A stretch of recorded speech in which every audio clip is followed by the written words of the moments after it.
Sa dati kong kaklase na si Eldris na class president namin noon nung grade 11 pa ako diyan sa may trade na sa trade school, public school.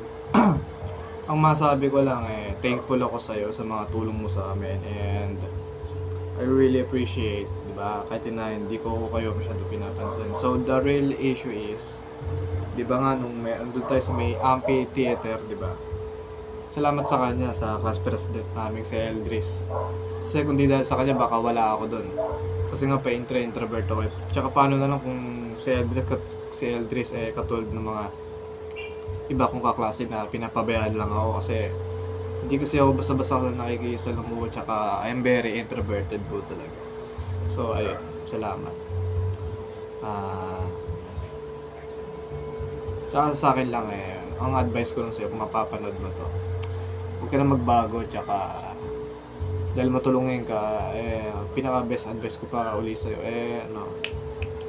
huwag kang mag-expect na hindi man porke kung ano ka sa kapwa mo, ibig sabihin dapat ganoon din ang balik sa'yo. Huwag ganun. Basta ganun lang din, patama ko rin to sa iba. Huwag tayo mag-expect, kasi kung puro tayo expect, walang mangyayari. Lagi lang tayong luwaan, disappoint, diba? So yun lang, salamat. Kasi kung iba-iba ka, baka wala na, diba? Baka umuwi na ako ng mga time na yun, kasi kung dumiretso ako sa classroom, tapos wala kayo doon kasi nga nandun kayo sa amphitheater, diba? Kaya salamat na rin. Lumalabas talaga yan, talagang wala talaga akong kaibigan, or wala man lang na batawag dito, wala man lang na nagmamalasakit kahit pa paano. Halimbawa, mag-chat sana sa akin kung sino man, halimbawa sasabihin sa akin, "Hoy Silva, diba?